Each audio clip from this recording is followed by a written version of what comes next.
Infinity castle life के part 2 में तुम लोगों ने उतना अच्छा खासा सपोर्ट नहीं दिखाया है और लाइक टारगेट भी कंप्लीट नहीं हुआ है। हाँ, बाद में हो सकता है क्योंकि अभी भी उस वाली वीडियो में व्यूज तो आ रहे हैं। बाकी मैं जानता हूँ कुछ ज्यादा ही बड़ा लाइक टारगेट था, बट जो हो गया सो हो गया। इस वीडियो में एक और लाइक टारगेट रखते हैं, that is 499 likes. Make sure तुम लोग जल्दी ही कंप्लीट कर दोगे और जब तक लाइक टारगेट कंप्लीट नहीं होगा तब तक वीडियो नहीं आएगी। तो यार जल्दी से कर दो। और अगर इस वीडियो की बात करें तो इसमें हम देखने वाले हैं डोमा वर्सेस शिनोबु, कानाओ और इनोसके, जो की पूरे demon slayer infinity castle life की मोस्ट इंटेंस फाइट होने वाली है। और इस वीडियो में हम डोमा के बारे में सब कुछ जानेंगे, उसकी बैक स्टोरी भी, साथ ही साथ इनोसके की बैक स्टोरी भी हम जानेंगे। तो शुरू करते हैं आज की इस वीडियो को। एक किमित्सु no याइबा story part 3।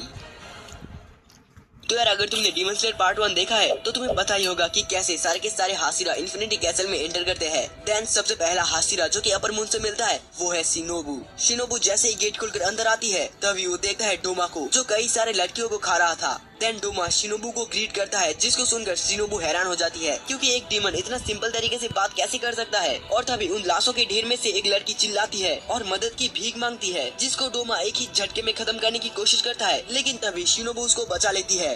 But at the end Doma का अटैक इतना ज्यादा फास्ट था कि उस लड़की के चिथड़े उड़ जाते हैं। जिसके बाद डोमा कहता है मैंने उसको मारकर अच्छा ही काम किया है, क्योंकि अब वो कोई पेन फील नहीं कर सकती और तो उसे किसी भी चीज से अब डर नहीं लगेगा। और जब मैं उसे खाऊंगा तब वो मेरे साथ ही हमेशा हमेशा के लिए समा जाएगी और अमर हो जाएगी। जिसको सुनकर शिनोबु बहुत ही ज्यादा गुस्से में आ जाता है। तभी डोमा कहता है कि क्या तुम्हारे साथ कुछ बुरा हुआ है और तुम इतने गुस्से में क्यों लग रही हो, और अगर तुम्हारे साथ कुछ बुरा हुआ है तो तुम मेरे साथ शेयर कर सकती हो, मैं तुम्हारी पूरी स्टोरी सुनूंगा। और सीरीज के इस पॉइंट ऑफ टाइम पर हम शिनोबु का बहुत ही तगड़ा लेवल का गुस्सा देखते हैं और वो कहती है कि क्या मतलब है तुम्हारा, तुम्हें ये ड्रेस याद नहीं, तुमने मेरी बड़ी बहन को मार दिया है। और उस ड्रेस को देखकर डोमा को याद आता है कि एक लड़की के बारे में जो कि फ्लावर ब्रीदिंग जैसा कुछ यूज करती थी और डोमा उस लड़की को खाना चाहता था, लेकिन सनराइज होने के कारण वो उसे खा नहीं पाया था। और इतने में ही शिनोबु डोमा के एक आंख पर अटैक कर देती है और उसकी स्पीड को देखकर डोमा हैरान हो जाता है। और फिर डोमा यूज करता है अपने blood demon art lotus eyes, और इस अटैक से शिनोबु पीछे हटने पर मजबूर हो जाती है।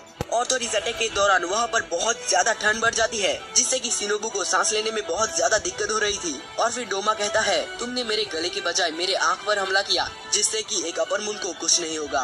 जिसके जवाब में शिनोबु कहती है मेरा कोई इंटेंस ही नहीं था तुम्हारे गले को काटने का, मुझे तो बस तुम्हारे अंदर पॉइजन पहुंचाना था। और इतना बोलते ही डोमा की हालत खराब हो जाती है, लेकिन तब भी शिनोबु को डाउट था कि इतने से पॉइजन से डोमा को तो कुछ नहीं होगा। और देखते ही देखते डोमा उस पॉइजन को कंज्यूम कर लेता है। लेकिन क्योंकि ये शिनोबु का पहला ही अटैक था तो डोमा बहुत ज्यादा एक्साइटेड हो जाता है कि अगला पॉइजन उस पर काम करेगा या फिर नहीं। और फिर हम डोमा के एक छोटे से बैक स्टोरी को देखते हैं, जहाँ पर बचपन से ही डोमा की आंखें रेनबो कलर की थी और उसका हेयर भी व्हाइट कलर का था। और यही वो कारण था जिसकी वजह से उसके आसपास के लोग उसको भगवान मानते थे, जो कि डोमा के पेरेंट्स भी मानते थे। लेकिन डोमा उन सब की नासमझी पर रोता था, क्योंकि उसके अकॉर्डिंग गॉड बुद्धा ये सब एग्जिस्ट ही नहीं करते। लेकिन बड़े कैसे भी हो, डोमा बचपन से समझता था कि उनको खुश करना डोमा का काम है। और फिर प्रेजेंट टाइम में हम देखते हैं जहाँ पर ऑलरेडी डोमा ने शिनोबु का लास्ट पॉइजन कंज्यूम कर लिया था। और डोमा कहता है कि कब तक तुम बिना सांस लिए मेरे साथ फाइट करोगी, कभी न कभी तुम्हें मेरे ब्लड डीमन आर्ट को इनहेल करना ही होगा, जो कि ऑलरेडी शिनोबु समझ चुकी थी। जिसके बाद बिना टाइम वेस्ट किए शिनोबु अपने insect breathing compound eyes hexagon का यूज कर देती है, जिससे डोमा को तो कुछ नहीं होता, वहीं उल्टा शिनोबु की बॉडी पर एक बहुत बड़ा कट आ जाता है। फिर डोमा शिनोबु का मजाक उड़ाते हुए कहता है तुम्हारी स्पीड बहुत ज्यादा है, शायद तुम स्पीड से मेरा गला भी काट सकती थी, लेकिन शिट तुम्हारे हाथों में तो इतना ताकत ही नहीं है। और वो रियलाइज करती है कि उसके हाथ कितने ज्यादा छोटे हैं। और फिर वो सोचती है कि अगर वो अपनी बड़ी बहन जितनी ताकतवर होती तो वो भी डीमंस का गला काट पाती। और तभी उसकी बड़ी बहन की स्पिरिट उसके सामने आती है और उसको खड़े होने के लिए कहती है। लेकिन शिनोबु जो कि जानती थी अब वो लड़ने के हालत में नहीं है, क्योंकि उसका बहुत सारा ब्लड लॉस हो चुका था और तो ब्लड डीमन आर्ट की वजह से वो सांस भी नहीं ले पा रही थी। इस पर काना यानी कि शिनोबु की बड़ी बहन कहती है ये कोई कारण नहीं हुआ तुम्हारे हारने का, जल्दी से उठ जाओ इंसेक्ट हाशिरा शिनोबु कोजो। और फाइनली शिनोबु अपने पैरों पर खड़ी हो जाती है, जिसको देखकर डोमा पूरी तरीके से हैरान हो जाता है। और जब शिनोबु खून की उल्टियां करती है तब डोमा कहता है अपने छोटे से शरीर पर ज्यादा प्रेशर मत डालो। और आगे डोमा कुछ बोल पाता शिनोबु यूज करती है इंसेक्ट ब्रीदिंग 100 लेग बिलोज। और उसकी स्पीड इतनी ज्यादा थी जिसको देखकर डोमा सीरियस हो जाता है और अचानक से शिनोबु उसके सामने आ जाती है और डोमा भी अपनी पूरी स्पीड से उस पर हमला करता है, जिससे कि शिनोबु नीचे झुक जाती है और उसका सिर्फ ड्रेस ही कटता है। जिसके बाद शिनोबु डोमा के ऊपर अपनी तलवार घुसा देती है और उसको सीलिंग में टांग देती है। देन हम देखते हैं शिनोबु की बैक स्टोरी को, जहाँ पर उनकी फैमिली कितनी ज्यादा खुश थी, लेकिन सभी की तरह अचानक से उनके घर में एक डीमन हमला कर देता है, जिससे कि उनके पेरेंट्स तो मारे जाते हैं, लेकिन टाइम पर स्टोन हाशिरा क्यों में आकर उन दोनों को बचा लेती है। और उसके बाद से वो दोनों अपने आप से प्रॉमिस करते हैं कि वो अब किसी के साथ ये सेम चीज नहीं होने देंगे। जिसके बाद वो दोनों ही बन जाते हैं डीमन स्लेयर्स। फिर हम प्रेजेंट में देखते हैं जहाँ पर शिनोबु सोचती है अगर उसने एक अपर रैंक को मार दिया तो वो कई हजारों लोगों की जान बचा सकती है। और फिर शिनोबु को याद आता है कि जब तांजीरो ने एक बार उससे पूछा था कि क्या तुम गुस्से में हो, और फाइनली शिनोबु अब जवाब देती है कि हाँ, मैं तब से गुस्से में हूँ जब मेरी बड़ी बहन और मेरे स्टूडेंट्स मारे गए थे। फिर धीरे धीरे शिनोबु की तलवार डोमा के गले से स्लिप होने लगती है और वो नीचे गिरने लगती है, लेकिन तभी डोमा उसको पकड़ लेता है, वो भी बहुत जोरों से। जिसके बाद डोमा रोने लग जाता है और कहता है कि उसने इतना ज्यादा ट्राई किया लेकिन फिर भी वो जीत नहीं पाई और वो बहुत ज्यादा कमजोर होने के बावजूद अभी तक जिंदा कैसे है। जिसके बाद डोमा उसको एब्जॉर्ब करने लग जाता है और उसी पॉइंट पर वहाँ पर कानाओ आती है, जो कि अपने मास्टर को ऐसी हालत में देखकर काफी ज्यादा डर जाती है। और तभी डोमा शिनोबु की हड्डियों को तोड़ देता है, वो भी कानाओ के सामने। जिसके बाद कानाओ सीधा डोमा के ऊपर हमला कर देती है, जिससे डोमा इजीली बच जाता है और कहता है क्या तुम्हें इतनी भी तमीज नहीं है, किसी के खाने के टाइम पर उसे परेशान नहीं करते। और कानाओ बहुत ज्यादा गुस्से में आ जाती है, लेकिन वो सिर्फ देखने के अलावा और कुछ नहीं कर पा रही थी।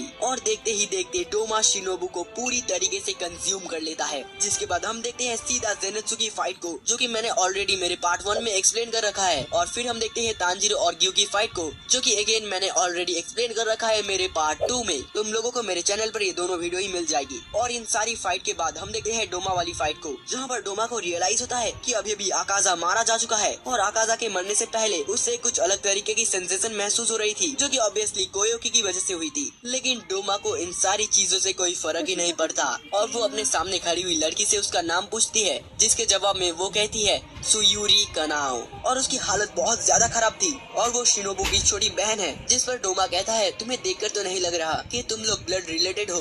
और तभी उसको याद आता है कि आकाजा, जो कि लड़कियों को खाने से सख्त नफरत करता था, लेकिन डोमा के हिसाब से लड़कियों की शरीर पर ज्यादा न्यूट्रिएंट्स होते हैं एज कम्पेयर टू मैन। फिर वो आकाजा के मौत पर रोने लगता है क्योंकि अब उसके पास कोई दोस्त नहीं है। जिस पर कानाओ कहती है तुम्हारे मुंह से निकला हर एक वर्ड सब कुछ झूठ था। और डोमा को देखकर कोई भी बता सकता है कि उसके पास कोई फीलिंग ही नहीं है। और तो वो ये भी कह देती है कि डोमा पैदा ही क्यों हुआ था, जिसको सुनकर डोमा सीरियस हो जाता है और कहता है मैंने कई सारी लड़कियों को खाया है और उनसे बात भी करी है, लेकिन मैंने तुम जैसा लड़की आज तक नहीं देखा है, जो कि इतनी सुंदर होने के बावजूद इतनी ज्यादा कड़वी बात करती है। और तभी डोमा कानाओ के ऊपर हमला कर देता है, जिस अटैक से कानाओ केवल डॉच ही नहीं करता बल्कि डोमा के पेट को काट भी देता है। डोमा फिर से उस पर हमला करता है, लेकिन कानाओ अपनी फ्लेक्सिबिलिटी की मदद से डॉच करती है। और तो कानाओ ने अभी तक डोमा के ब्लड डीमन आर्ट को इनहेल ही नहीं किया है। और इन चीजों से डोमा को क्लियर हो जाता है कि ये लड़की उस पिछले हाशिरा से बहुत ज्यादा ताकतवर है। और तभी कानाओ चिल्लाते हुए कहती है वो उससे बहुत ज्यादा नफरत करती है क्योंकि डोमा ने उसकी फैमिली को मार दिया है। और तभी कानाओ फ्लावर ब्रीदिंग की मदद से उस पर अटैक करती है, जिसके जवाब में डोमा अपने ब्लड डीमन आर्ट को यूज करता है और इससे डोमा के सामने कुछ आइस की लेयर आ जाती है। लेकिन कानाओ अपने अटैक से उन सब को तोड़ देती है, जिससे कि डोमा को पता चल जाता है कि कानाओ उतना ज्यादा पावरफुल नहीं है, लेकिन उसकी आंखों की तेजी बहुत ज्यादा है। और तभी डोमा कानाओ की आंख पर हमला कर देता है, जिस पर ऑब्वियसली कानाओ डॉच करती है और यूज करती है flower breathing 6th form swirling peach, जिसके जवाब में डोमा अपने ब्लड डीमन आर्ट को यूज करता है, जिससे कि कई सारे बर्फ के बने हुए लोटस हमला करता है। लेकिन कानाओ अपने अटैक से उन सबको तोड़ देती है। और अगेन डोमा यूज करता है blood demon art white blizzard princesses, जिससे कानाओ पेयरली ही बच पाता है। लेकिन एक और बार डोमा उस पर अपने विंटर आइसिकल से अटैक करता है। इन अटैक से कानाओ फिर से डॉच करती है, जिस पर डोमा मेंशन करता है कि उसको सिर्फ क्लोज कॉम्बैट में ही हराया जा सकता है और लॉन्ग रेंज से वो अपने अटैक्स का परफेक्ट यूज कर सकता है। और फिर डोमा अपनी जगह से 1 सेकंड के लिए गायब हो जाता है और जब वो वापस अपीयर होता है तब उसके हाथों में कानाओ की निचरिन तलवार थी। डोमा कानाओ से कहता है कि तुम्हें अपनी तलवार को टाइट पकड़नी चाहिए और फिर Doma blood demon art scarlet lotus use करता है जिसे कानाओ अपनी तलवार के बिना कुछ नहीं कर पाएगा। लेकिन फिर भी वो अपनी आंखों की मदद से कम डैमेज होने वाला स्पॉट ढूंढती है। लेकिन ये अटैक कानाओ को लग पाता उससे पहले रूप तोड़कर एंट्री होती है हमारे लॉर्ड इनोस्के की, जिसको देखकर कानाओ और डोमा दोनों ही पूरी तरीके से हैरान हो जाते हैं, क्योंकि ऑब्वियसली भाई वो रूप तोड़कर जो एंट्री हुआ था।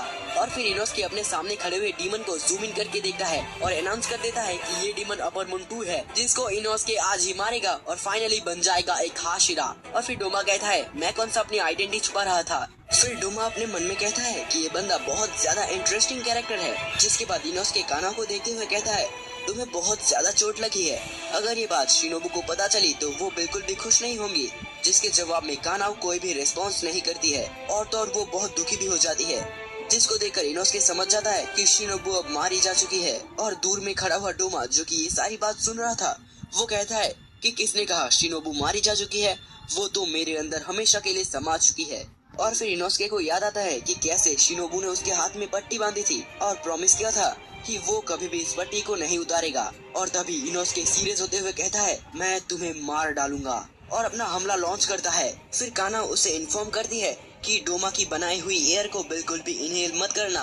लेकिन इनोस्के कहाँ सुनने वाला था। वो अपने बीस्ट ब्रीदिंग फोर्थ फैंग का यूज करता है और डोमा पर कई सारे स्लैशेस का अटैक करता है, जिस पर डोमा उसका मजाक उड़ाते हुए कहता है कि तुम्हारे अटैक का कोई भी स्टाइल ही नहीं है, तुम तो बस जंगलियों की तरह अटैक करे जा रहे हो। डोमा उसके गले पर हमला करता है, लेकिन इनोस्के अपनी फ्लेक्सिबिलिटी की मदद से उस अटैक को डिफ्लेक्ट कर देता है और डायरेक्ट कानाओ के पास जंप मार देता है। देन हम देखते हैं कि उसने ये अटैक कानाओ की तलवार वापस लेने के लिए किया था, जिसे देखकर डोमा को बहुत ज्यादा गुस्सा आता है। जिसके बाद डोमा उसके पास जाता है और अपने फैन से इनोस्के के ऊपर हमला कर देता है और इनोस्के भी उसको अच्छी खासी टक्कर दे रहा था। और फिर इनोस्के डोमा को एक किक मार देता है और वो डोमा की तरफ फुल स्पीड से बढ़ रहा था और उसके पास पहुंचने से पहले इनोस्के अपने अटैक को लॉन्च करता है, जिसको डोमा पहले ही कैलकुलेट कर चुका था कि ये अटैक डोमा के ऊपर नहीं लगेगा। लेकिन यहाँ पर डोमा की दोनों आंखें ही कट जाती है, क्योंकि यहाँ पर इनोस्के ने यूज किया था beast breathing 9th fang godly undulating slices. और इस अटैक के दौरान वो अपने हाथों के जॉइंट्स को अलग कर देता है और अपने दुश्मन पर सेफली अटैक करता है,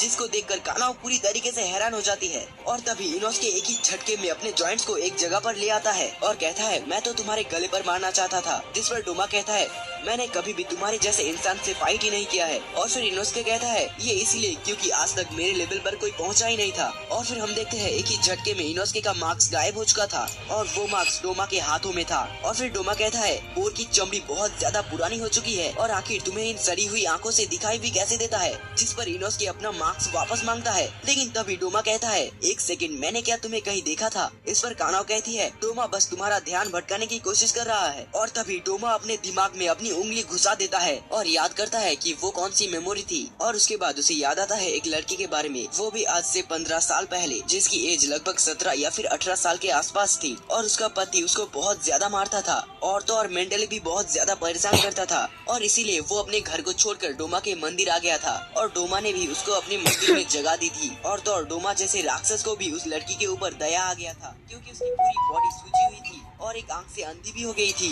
लेकिन उसका चेहरा इतना ज्यादा सुंदर था कि डोमा जैसे इमोशनलेस बंदे को भी उस लड़की का चेहरा याद रह गया। और इनोस्के का चेहरा उससे इतना ज्यादा मिलता है कि इस पूरी दुनिया में सिर्फ वही तुम्हारी माँ हो सकती है। जिसके जवाब में इनोस्के कहता है बकवास बंद करो, मैं तो एक पोर का बच्चा हूँ। जिस पर डोमा कहता है अगर तुम एक इंसान हो तो तुम्हें इंसान ने ही जन्म दिया है। जिसके बाद इनोस्के बिना सोचे समझे डोमा के ऊपर हमला कर देता है, पर डोमा एक ही झटके में उसके शरीर पर 2 बड़े कट मार देता है। कानाओ तभी इनोस्के को शांत रहने के लिए कहती है और कहती है तुम्हारी एक गलती तुम्हारी जान लेने का कारण बन सकती है। और फिर डोमा अपने स्टोरी को कंटिन्यू करता है और कहता है वो लड़की इतनी ज्यादा सुंदर थी कि डोमा को भी उस लड़की को खाने का बिल्कुल भी मन ही नहीं किया था। लेकिन उस लड़की के पास सिर्फ सुंदरता थी, दिमाग बिल्कुल भी नहीं था। और तो और वो लड़की अपने बेटे के लिए पिंकी प्रॉमिस नाम का एक गाना गाती थी और उस लड़की का गला भी बहुत ज्यादा सुरीला था। जिसके बाद इनोस्के को याद आता है कि वो पिंकी प्रॉमिस वाला गाना शिनोबू ने नहीं बल्कि उसकी मॉम सुनाया करती थी। डोमा फिर कहता है उस लड़की को मैं कभी भी मारना नहीं चाहता था, इनफैक्ट डोमा तो उसके साथ हमेशा रहना चाहता था।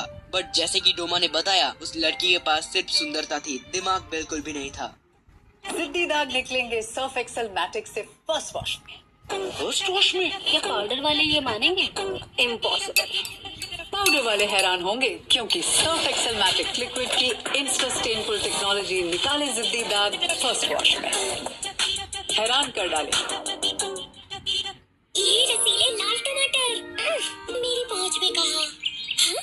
हो गए ना तुम्हारी पहुंच में। क्योंकि सिर्फ 10 रुपए में किसान केचप का छोटू पैक अब सबकी पहुंच में। नहीं था, क्योंकि उस लड़की को ये समझने में थोड़ा सा भी टाइम नहीं लगा कि डोमा उसके फॉलोअर्स को खाता है। जिसके बाद वो मंदिर को छोड़कर भाग जाती है और भागती भागती अपने बेटे से माफी मांगती है, क्योंकि वो हमेशा गलत डिसीजंस लेता था और तो और उसे ये भी पता नहीं था कि वो जंगल में कहाँ पर जा रही है। और वो अपने बेटे से सिर्फ एक ही चीज कह रहा था कि आई एम सॉरी। और फिर एक पहाड़ी के किनारे आकर रुक जाती है, क्योंकि डोमा उसका पीछा कर रहा था और उसको अच्छे से पता था कि डोमा उसको मार देगा, और इसीलिए वो अपने बेटे से हजारों बार माफी मांगती है और उसको पानी में फेंक देती है, जिससे कि उसका बचने का थोड़ा तो चांस बने। और डोमा आते ही उस लड़की को एक ही झटके में मार देता है और डोमा को लगता है कि इतनी दूर से गिरने के बाद शायद वो मर गया होगा, लेकिन उसको क्या पता था किस्मत ये रंग लाएगी। जिसके बाद डोमा कहता है उस बेचारी लड़की की किस्मत ही बहुत ज्यादा खराब थी और डोमा ने उसकी एक एक हड्डी को चाट चाट कर खाया था। और फिर इनोस्के अपने तलवार को पानी में से बाहर निकालता है, जिस पर डोमा उसको कहता है तुम्हारी मॉम तुमसे बहुत ज्यादा प्यार करती थी। और फिर इनोस्के को बहुत ज्यादा गुस्सा आता है और वो कहता है मेरे मॉम और मेरे दोस्तों को मारने वाला ठीक मेरे सामने है। वो डोमा से कहता है मेरा पास्ट याद दिलाने के लिए तुम्हारा शुक्रिया, और अब मैं तुम्हें नरक क्या होता है ये दिखाऊंगा। लेकिन डोमा कहता है अनफॉर्चुनेटली स्वर्ग और नरक जैसा कोई चीज नहीं होता है, ये तो बस इंसानों की बनाई हुई चीजें हैं। जिस पर इनोस्के चिल्लाते हुए कहता है अगर नरक जैसा कोई चीज ही नहीं है तो मैं तुम्हारे लिए बना दूंगा। और तभी डोमा यूज करता है blood demon art freezing cloud. इसके जवाब में इनोस्के यूज करता है बीस्ट ब्रीदिंग डेथ फैंग और वो अपने तलवार को गोल गोल घुमाने लगता है। और तभी कानाव डोमा के पीछे से हमला कर देती है, जिसको डोमा इजीली देख लेता है और कानाव को अपने फैन से पानी में फेंक देता है। और फिर डोमा जंप करते हुए छत पर जाकर खड़ा हो जाता है, जिस पर इनोस्के कहता है कहीं तुम्हें मुझसे डर तो नहीं लग गया। जिसके जवाब में डोमा कहता है आकाशा मारा जा चुका है और उसके पास बिल्कुल भी टाइम नहीं है वेस्ट करने के लिए। डोमा अपने ब्लड डीमन आर्ट से कुछ क्रिस्टल मीको डॉल्स बना देता है और कहता है अब ये तुम लोगों से खेलेगा। और फिर वो डॉल इनोस्के के ऊपर हमला कर देता है। और फिर डोमा नोटिस करता है कि इनोस्के ब्रीथ ही नहीं ले रहा था और बिना सांस लिए वो डोमा को अच्छी खासी टक्कर दे रहा है। और फिर डोमा जाने से पहले इन दोनों को और थोड़ा ऑब्जर्व करने के लिए सोचता है, क्योंकि इन दोनों से डोमा कुछ और नया इन्फॉर्मेशन कलेक्ट कर लेगा और इसीलिए वो अपने अटैक को और ज्यादा पावरफुल कर देता है और तो और अपना एक और डॉल बना देता है ताकि वो मुकाबला जल्दी खत्म कर सके। जिसके बाद वो डॉल विंटर आइसिकल अटैक का यूज करता है, जिससे इनोस्के और कानो दोनों को ही बहुत ज्यादा प्रॉब्लम हो रही थी और इसीलिए डोमा को इस फाइट से इंटरेस्ट ही खत्म हो जाता है और सोचता है कि ये भी नॉर्मल डीमन स्लेयर्स की तरह है। और जब वो दरवाजे को खोलकर बाहर जाने ही वाला था तभी उसकी बॉडी मेल्ट होना शुरू हो जाती है। जिसके बाद हम देखते हैं एक फ्लैशबैक को, जहाँ पर शिनोबू कानाओ को अपना प्लान बता रही थी कि अगर उनका सामना कभी भी अपर रैंक 2 के साथ होता है तो शिनोबू खुद मारी जाएगी और अपर मुंडू के द्वारा खा ली जाएगी। और जिसे सुनकर कानाओ बहुत ज्यादा शॉक रह जाती है और कहती है इससे बेहतर होगा कि हम एक साथ मिलकर उसे हरा दे। लेकिन शिनोबू उसे मना करते हुए कहता है एक अपर मुंड लगभग 3 हाशिरा जितना पावरफुल होता है और जहाँ तक उसे इन्फॉर्मेशन मिला है कि अपर मुंडू को लड़कियों से कुछ ज्यादा ही ऑब्सेशन है। शिनोबू जानती थी कि अगर वो डोमा से लड़ेगी तो वो मारी जाएगी और इसीलिए पिछले 1 साल से शिनोबू विस्टेरिया पॉइजन कंज्यूम कर रही थी और धीरे धीरे उसने अपनी बॉडी पर बहुत ज्यादा पॉइजन इंजेक्ट कर लिया था। यहाँ तक कि शिनोबू बताती है कि उसके तलवार से 37 ml विस्टेरिया पॉइजन आ पाता है, लेकिन अभी शिनोबू के अंदर लगभग 37 किलोग्राम पॉइजन है, जो कि एक अपर रैंक को मारने के लिए काफी है। और फिर हम देखते हैं डोमा की रीजनरेशन एकदम रुक जाती है और उसकी बनाई हुई डॉल्स भी टूट जाती है। कानाओ जो कि शिनोबू का प्लान पहले से ही जानती थी,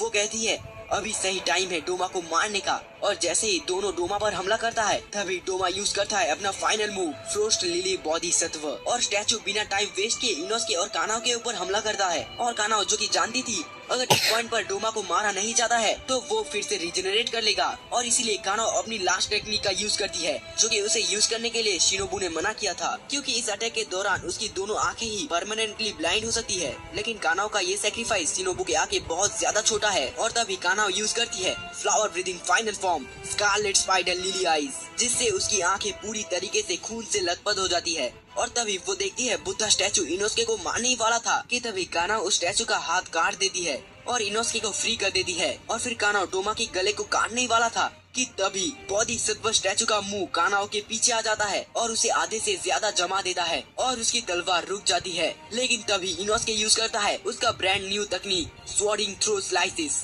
और अपने तलवार को पूरी ताकत से कानाओ के तलवार के ऊपर फेंक देता है। और फाइनली इनोस्के की तलवार के कांटेक्ट में आते ही कानाओ डोमा के सर को धड़ से अलग कर देती है। हालांकि डोमा को अभी भी भरोसा था कि उसका सर भी आकाजा या फिर मास्टर मुजान की तरह रीजनरेट कर लेगा लेकिन एंड दी एंड डोमा की बॉडी डिसइंटीग्रेट होने लगती है और उसके मरने से पहले उसे अपना बचपन याद आता है, जहाँ पर उसकी मॉम ने ही उसके डैड को मार दिया था क्योंकि उसके डैड फीमेल फॉलोअर्स के साथ बहुत ज्यादा बुरा बर्ताव करते थे। और जब डोमा की मॉम उसके डैड को मार रहे थे तब डोमा के दिमाग में सिर्फ एक ही बात चल रही थी कि प्लीज उसके घर को गंदा मत करो और ये सब बाहर जाकर करो। हालांकि उसके बाद डोमा की मॉम भी सुसाइड कमेंट कर लेती है, लेकिन डोमा ने अपने पेरेंट्स के बारे में एक सेकंड के लिए भी नहीं सोचा और वो 20 साल की उम्र में ही एक डीमन बन गया था और लगभग 100 साल तक वो एक डीमन ही बना रहा। और फिर हम एक आफ्टर लाइफ का सीन देखते हैं जहाँ पर शिनोबू डोमा के सर को अपने हाथ में पकड़ी हुई थी और कहती है फाइनली तुम मारे गए हो और अब मैं चैन से मर सकती हूँ। डोमा उससे पूछता है कि तुम शिनोबू हो या फिर कानाए, जिसके जवाब में शिनोबू कहती है तुम्हें ये सब जानने की कोई जरूरत नहीं है और तुमसे घटिया जीव मैंने आज तक नहीं देखा है। डोमा उसे बताता है कि उसका पॉइजन इतना ज्यादा खतरनाक था कि डोमा को भी बिल्कुल भी नहीं पता चला कि कब वो पॉइजन डोमा के खून में मिल गया था। जिस पर शिनोबू कहती है इस पॉइजन को बनाने के लिए लेडी तामायो ने मेरी मदद की थी।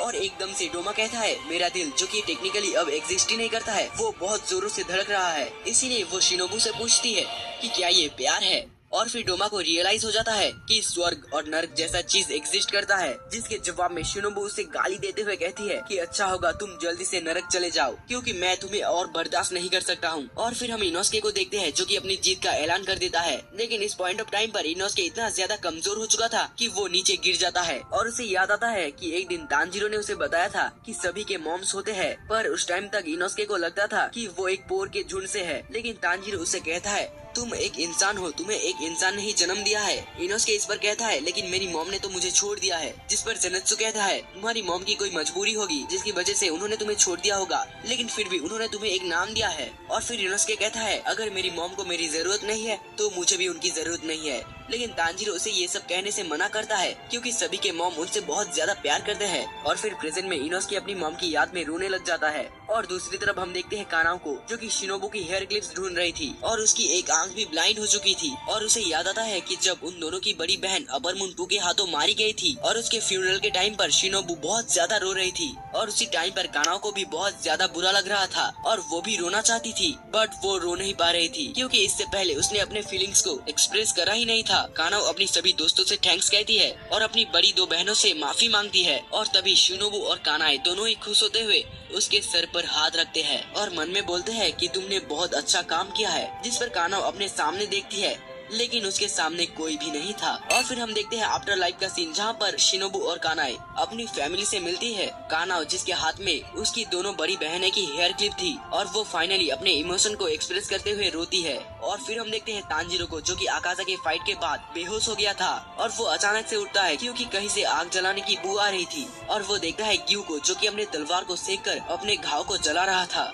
क्योंकि पट्टियां बांधने के बावजूद उसका ब्लड बंद ही नहीं हो रहा था। और फिर वो तांजीरो को कहता है कि अगर तुम चाहो तो मैं तुम्हारे घाव को भी भर सकता हूँ, जिस पर तांजीरो झिझकते हुए हाँ कहता है। और फिर ग्यू कहता है ये तो सिर्फ शुरुआत का फाइट था, अभी हमें अपर मून 1 और अपर मून 2 से भी लड़ना है जो कि ऑब्वियसली आसान नहीं होगा। लेकिन तभी वहाँ पर एक मैसेंजर क्रू आता है और कहता है अपर रैंक 2 डोमा मारा जा चुका है और जिन्होंने उसको मारा काना और इनोस्के दोनों की हालत अभी बहुत ज्यादा खराब है। जिसके बाद हम देखते हैं नाकिमे को जो कि अब अपर मून 4 बन चुकी थी और उसकी फाइट शुरू हो जाती है मित्सुरी और ओबेनाई से जो कि कांटे की टक्कर हो रही थी। और फिर हम देखते हैं मोइचिरो और गियोमे को जो कि मुजान के बहुत ज्यादा क्लोज आ चुके थे, लेकिन तभी इन्फिनिटी कैसल मोइचिरो को गियोमे से दूर ले जाती है और जिस कमरे में मोइचिरो को इन्फिनिटी कैसल फेंक देती है वहाँ पर ऑलरेडी एक अपर मून था, अपर मून 1 कोकोशिबो। और यहाँ पर इन्फिनिटी कैसल का पार्ट 3 खत्म हो जाता है। तो मिलते हैं एक और न्यू वीडियो में, तब तक के लिए